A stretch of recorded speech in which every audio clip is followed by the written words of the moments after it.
Assalamualaikum warahmatullahi wabarakatuh. Sebelumnya perkenalkan, nama saya Iksan Putra dengan NIM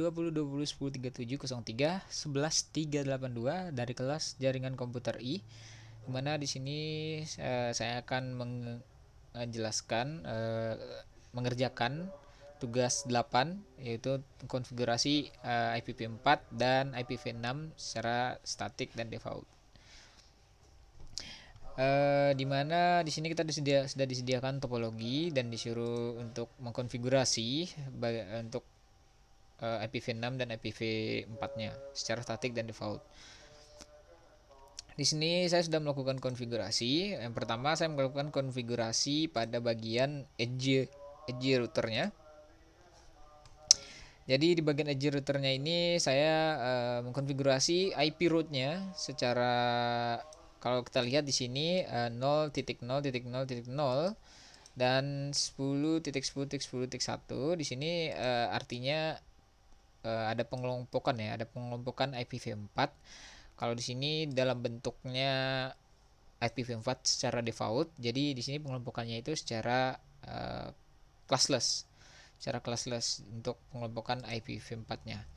Dimana 10.10.10.1 ini adalah alamat dari si ISP1-nya. Jadi dari si edge routernya ini, dia nyetingnya itu akan terkoneksi ke si ISP1-nya nanti. Kemudian untuk IP route yang selanjutnya yang 10.10.10.5 itu ISP si ISP2 ya, seharusnya si ISP2 di sini di bagian IP address-nya di ISP5. Kemudian ada di sini ada tanda 5. Yang terakhirnya itu sama-sama di sini menggunakan bentuk default dari IPv4, yaitu berarti pengelompokannya secara classless. Kemudian di sini ada 5. 5 ini dinamakan sebagai administrative distance, di mana ketika administrative distance-nya itu semakin besar, maka dia tidak akan digunakan. Jadi dia akan dijadikan cadangan. Ini sebenarnya mirip-mirip sebagai sama dengan HSRP ya, hot standby router protocol, mirip-mirip seperti itu. Bedanya di sini dia tinggal ditambahkan si administrative distance-nya. Jadi kalau misalkan kita ingin mengirim pesan, misalnya kita ingin connect dari PC A ke customer server, otomatis dia akan menggunakan si dari edge router ini, dia akan melewati si ISP1, dimana kita settingnya di edge routernya itu dia akan melewati si ISP1 yang administrative distance-nya itu lebih kecil. Jadi defaultnya itu dia 0 di sini. Jadi dia pakainya 0. Kemudian kita setting juga IPv6 route-nya. Ini di sini juga secara default. Kemudian kita masukkan untuk IPv6-nya di sini. Kalau 2 db 11 itu ini ya, dari ISP1, dari apa, IPv6 di IPv1 ISP1. Kemudian kalau di sini seharusnya di ISP2 bagian sini untuk IPv6 route-nya. Kemudian di sini sama juga kita harus menambahkan administrative distance-nya untuk IPv6-nya agar terbacanya sama ya. Jadi sama-sama di IPv4-nya dia VP distance-nya segini 5, dan IPv distance di IPv6-nya juga sama. Jadi otomatis kita ingin dari PCA tersambung ke customer server, kita ngeping misalnya, nanti akan melewati si ESP1 ini. Kemudian di sini kita tambah IP route-nya dari 198.10 sampai di bagian serialnya. Jadi ini IP route-nya di bagian serialnya dari 980010 itu di sini ya. Seharusnya di sini. Di CPC ya, PC. Oh, bukan, di customer server. Jadi route yang kita bentuk route-nya itu ke arah customer server. Itu di bagian serialnya kita taruh default gateway subnet masknya segala macam. Bagian serial 00 Serial 00 itu yang tersambung di ESP-P1 ya seharusnya. Kabel serial itu ya ada yang merah ini. Kemudian IP route-nya yang kedua ke arah customer server sambung juga sama, tapi bedanya di sini kita letak di bagian serial 001 ini, serial yang di bawahnya ini kabel serial bawah yang nyambung ke ESP2 kita taruh untuk administrative distance-nya itu 5. Jadi yang dipakai di sini adalah jalur yang dipakai adalah si route-nya dari ke customer server ini kita pakainya yang kabel serial yang atas ya, yang satu, karena secara default dia administrative distance-nya itu 0. Kemudian kita sambung juga untuk IPv6 route-nya kita beri di sini. Kalau kita lihat IPv6 route-nya yang atas ini dia IPv6 route ke arah ini ya seharusnya ya, customer server sama juga ke, kalau kita lihat di customer server ini dia 10 PV route-nya kita sambung yang ini seharusnya di ISP1. Bisa kita lihat ini di ISP1 GB serial 00-nya. Lihat itu alamatnya ya.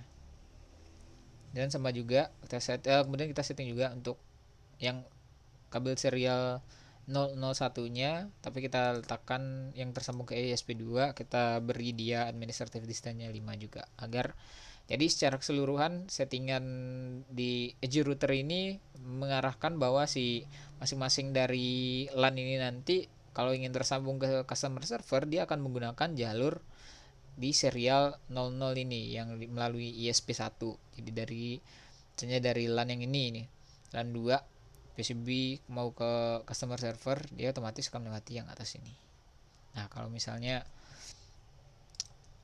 jadi ISP2 ini jadikan cadangan, seharusnya seperti itu. Kemudian kita perlu mengatur juga di ISP1 untuk konfigurasinya, dimana di sini konfigurasinya yang masuk itu seharusnya dari si router. Kalau 16 itu di bagian mana ya tadi ya?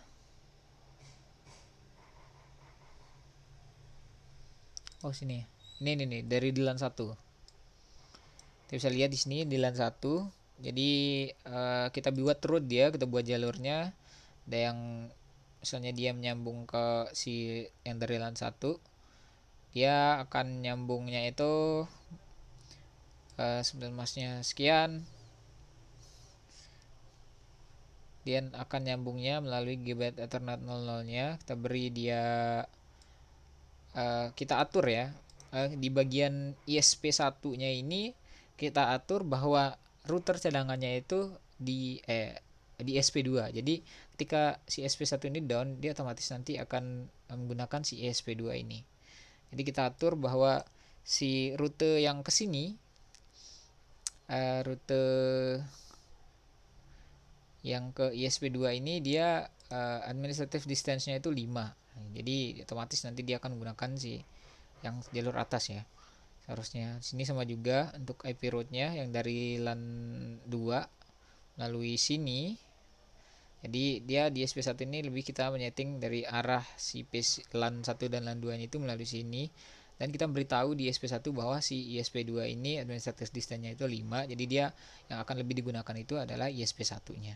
Kemudian IPv6 route-nya juga sama, kita atur IPv6 dari LAN 1 dan LAN 2 yang menuju kalau misalnya ingin tersambung ke si ke customer server misalnya. Jadi kita atur bahwa si ISP2-nya itu administrative distance-nya itu 5. Kurang lebih seperti itu. Jadi kalau misalkan di sini kita coba untuk trace route, kita dari sini trace route, nanti trace ya, perintahnya itu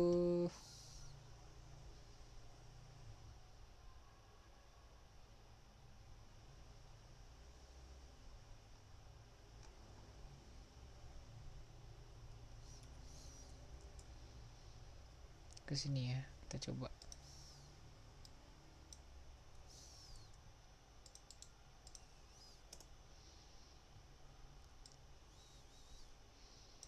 Nah, kita bisa lihat di sini kalau dari si teledraftable ini aja ya, agar lebih gampang.